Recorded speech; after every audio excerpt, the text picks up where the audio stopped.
Hello, bonjour, bienvenue, jeudi, j'espère que vous allez bien. On est le 5 juin. Salut Ben!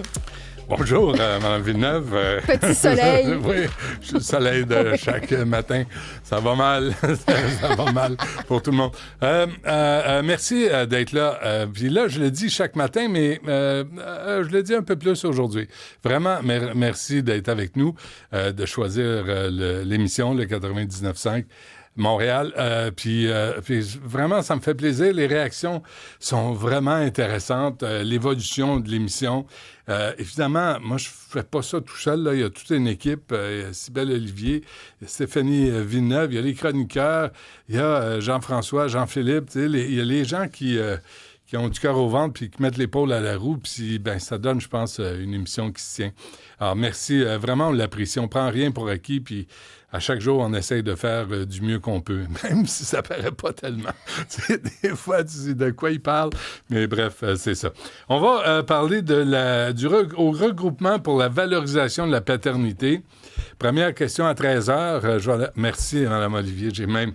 Ça, c'est comme ça qu'on célèbre à Cube.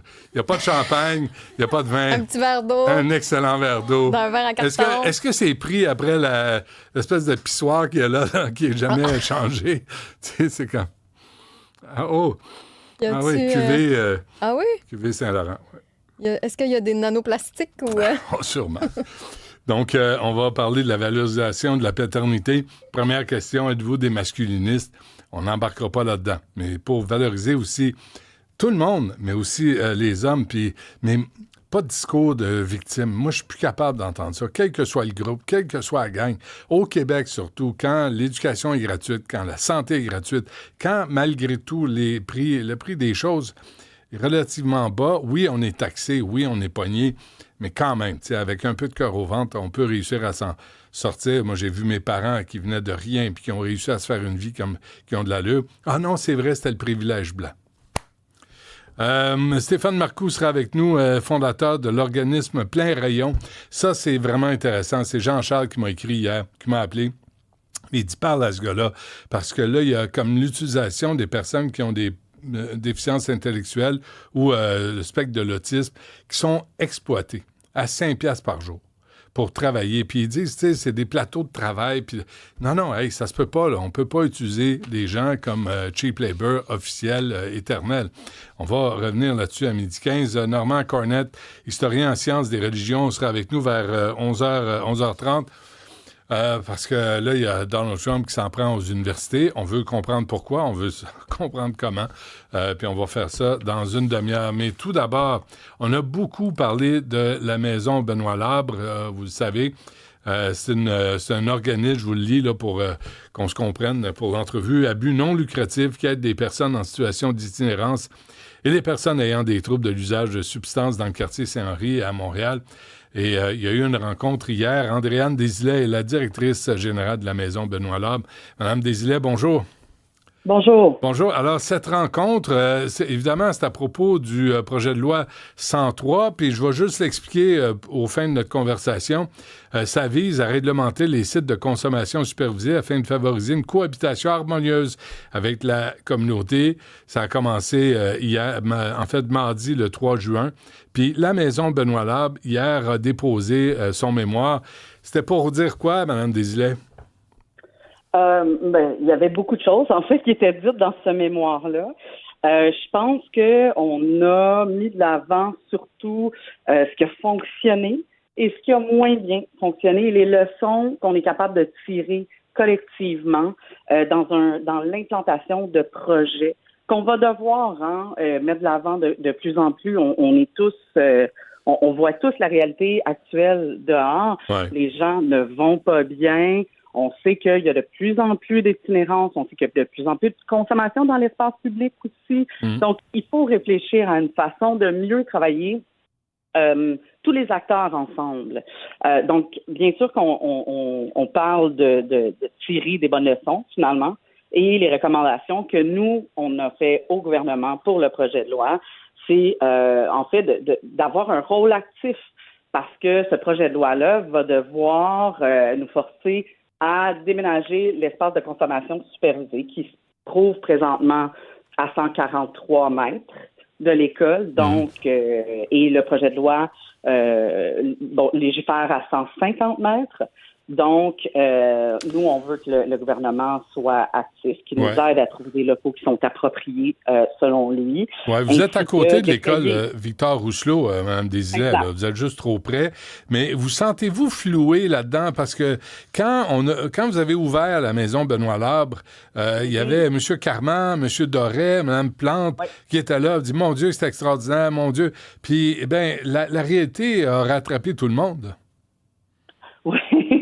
Je dirais pas que je me sens flouée. Je pense qu'il faut voir les choses dans une perspective, un œil différent. Ouais. Je pense que l'ampleur de la crise actuelle a surpris un peu tout le monde. On va commencer par ça. Il y avait des mécanismes qui n'étaient pas en place, qui devaient être mis en place. On doit là vraiment... Lesquels? Excusez-moi, lesquels?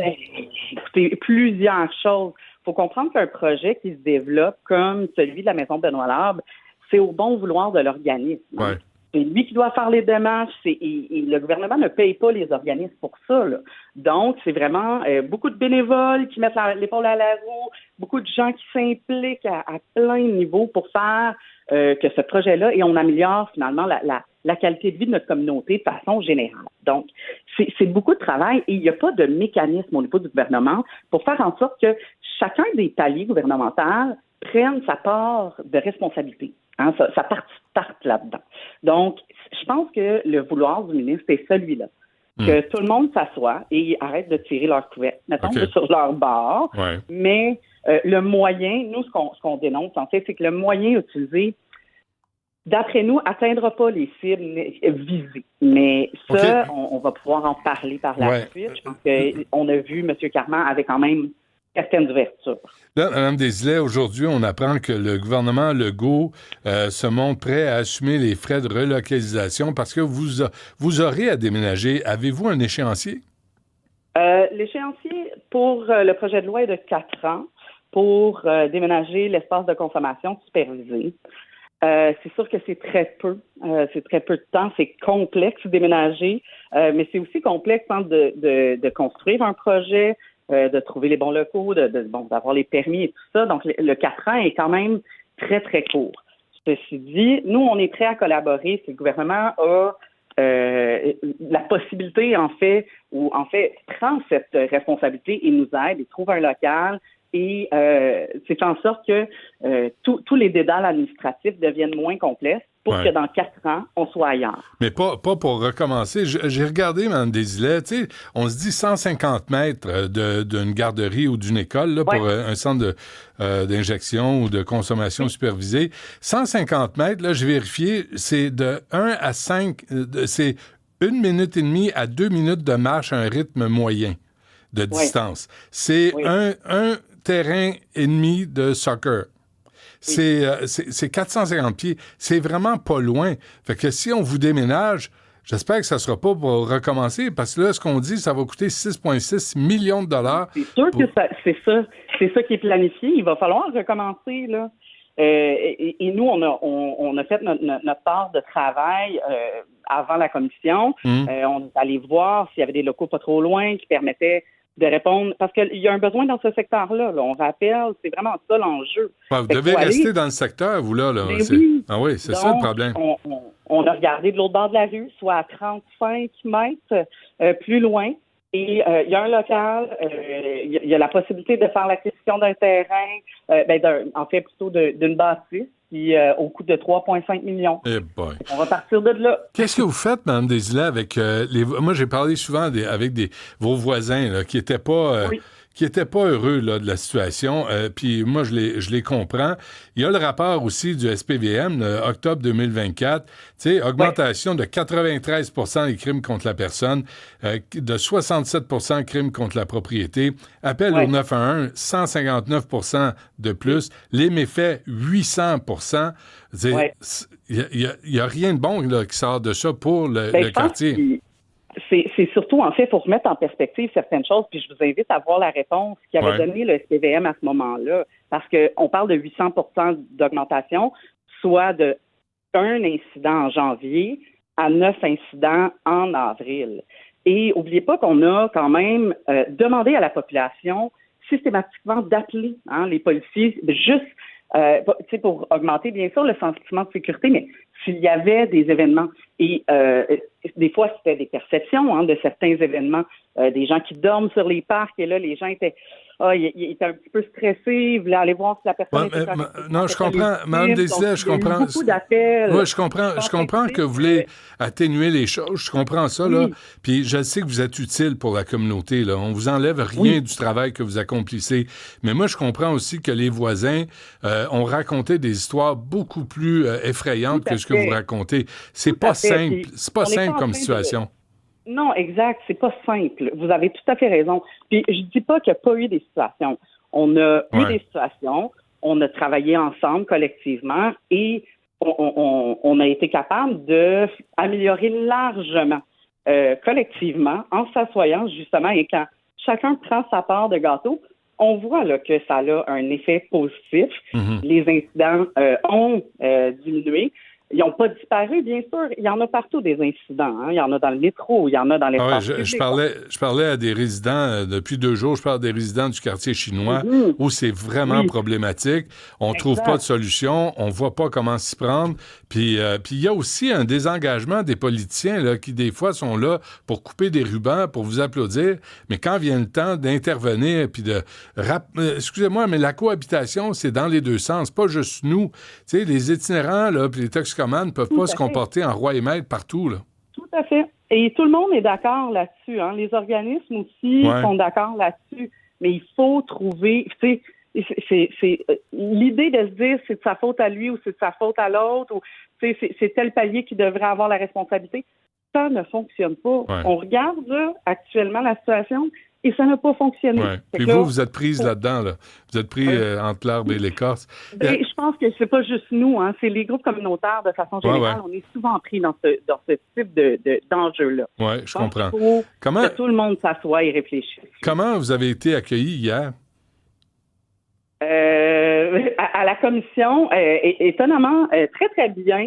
Je pense que il y avait beaucoup de choses qu'on pouvait dire et qu'on voulait dire, bien sûr, mais les questions étaient quand même, comment je pourrais dire, étaient quand même en notre faveur parce que tout le monde comprend qu'on doit faire quelque chose. Et c'est ce qu'on nomme depuis le départ. Nous, on ne pense pas avoir la solution magique, bien sûr, qu'on a besoin de tout le monde s'asseoir ensemble pour trouver les meilleures solutions à la crise et les multiples crises actuelles. Et c'est ce qu'on a demandé à notre gouvernement. Et c'est ce qu'on a vu hier en commission, ce vouloir-là. Mais moi, ce qui me rend fou un peu, Mme Desilets, là, c'est de voir que là, M. Carman, Mme Plante ont dit c'était pas une bonne idée finalement d'installer la maison Benoît Labre à côté de l'école Victor Rousselot, avec tout ce que les enfants ont vu puis ont vécu, complètement inutile, des pipes à crack, des relations sexuelles, tu sais. Puis là, je me dis, comment se fait qu'il n'y a personne dans les rencontres, autour de la table, avec tous les fonctionnaires qu'on paye au Québec puis à Montréal, qui a pas levé la main et disait, êtes-vous sûr à côté d'une école? Puis là, vous vous installez, puis vous ramassez toutes les critiques qu'on envoie. Et ces gens-là, eux, répondent de rien. Là, c'est vous qui allez devoir vous démerder, là.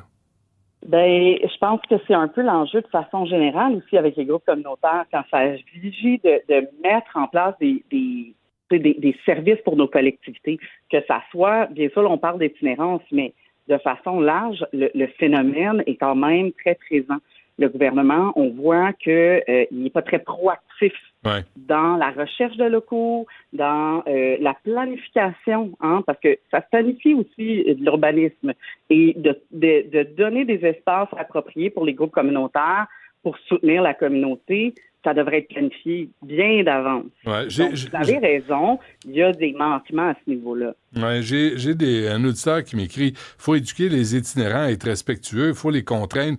Il me semble que ça aussi, ça doit être dans la... Je vous pose la question, là. Mais écoutez, on le fait.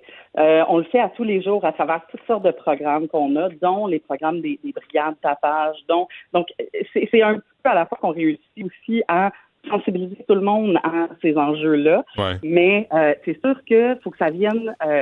je pense que comme société, on a besoin d'être sensibilisés de façon large à l'empathie aussi générale qu'on porte envers les autres individus. Mais je comprends, mais là, si c'est à choisir entre les enfants et les toxicomanes, on va choisir les enfants, vous le savez, là. Mais ça, on n'est pas en train d'opposer un à l'autre, il faut comprendre. Ben, c'est ce qui arrive. On n'oppose pas un à l'autre. Présentement, ce qu'on parle, c'est de réguler les espaces de consommation pour faire en sorte que le gouvernement prenne sa responsabilité et trouve une façon de travailler de façon adéquate dans l'implantation des ressources. Est-ce que c'est une bonne idée, ça, les lieux de consommation, finalement? Parce que là, on a essayé la répression, puis là, on essaye l'ouverture, puis ça n'a pas l'air à marcher. Ça a saccagé Vraiment, ça a fait du trouble dans le quartier, là, vous le savez, Mme Desilets. Bien, ça fait du trouble dans ce qu'on a vu pendant ces périodes-là. Est-ce que le quartier Saint-Henri en est à son premier rodéo d'occupation et de personnes qui consomment? Je voudrais que c'est quand même un quartier populaire. Il faut remettre les choses en perspective. Ensuite, je pense qu'il faut aussi prendre un moment et se dire, mais aujourd'hui, qu'est-ce qu'on fait? Parce que les espaces de consommation supervisés sont une des réponses qu'on doit mettre en place. Hein? Ouais. On n'est pas en train de dire que c'est une baguette magique, bien sûr que non. Ceci dit, les gens meurent, là. Fait qu'on fait quoi? C'est ça. Est-ce que ça marche? Être permissif, est-ce que ça fonctionne? Parce qu'il n'y a personne qui est mort dans les sites de consommation supervisés au Canada. Ça marche. Oui, mais il manque un bout de chemin et vous avez raison. Est-ce qu'on doit investir de façon plus intelligente dans les continuums de services au niveau de la santé mentale, au niveau de la dépendance, au niveau du soutien qu'on offre aux personnes de façon large pour faire en sorte qu'on n'ait pas à intervenir. Vous savez, M. Dutrisac, si on n'était pas obligé de faire ça et de réanimer des gens parce que les substances sont complètement empoisonnées, je pense que ça serait probablement le meilleur jour de nos vies là, qu'on n'ait pas à faire ça. Oui, si les gens n'avaient pas à consommer, ça aiderait. C'est vraiment un débat. Alors, c'est quoi la prochaine? Il faut qu'on se quitte, Mme Desilets. Mais là, la prochaine étape, là, pour vous, la maison Benoît-Labre, ça ressemble à quoi? On va s'asseoir avec M. Carman, qui s'est engagé à venir s'asseoir cet été avec nous et avec Guillaume Grèche-Rivard, qui est notre député local, pour trouver une solution et voir comment s'en vont les prochaines étapes. OK, parfait. Écoutez, on va suivre ça. Là. Je vous souhaite bonne chance parce que ce que vous faites comme travail, il y a bien des gens qui ne seraient pas capables de le faire ou qui ne voudraient pas le faire. Et c'est une clientèle difficile, puis vous en occupez. Puis on ne peut pas toujours vous blâmer non plus pour des décisions qui ont été prises au-dessus de votre tête. Là, j'imagine que vous cherchez des nouveaux locaux? Oui, tout à fait. Nous cherchons un local là, pour l'espace de consommation supervisé dans une périphérie du métro Lionel-Groulx pour s'assurer qu'on soit en mesure de soutenir adéquatement cette population-là. Parfait. Andréane Desilets, directrice générale de la Maison Benoît-Labre. Bonne chance. Merci.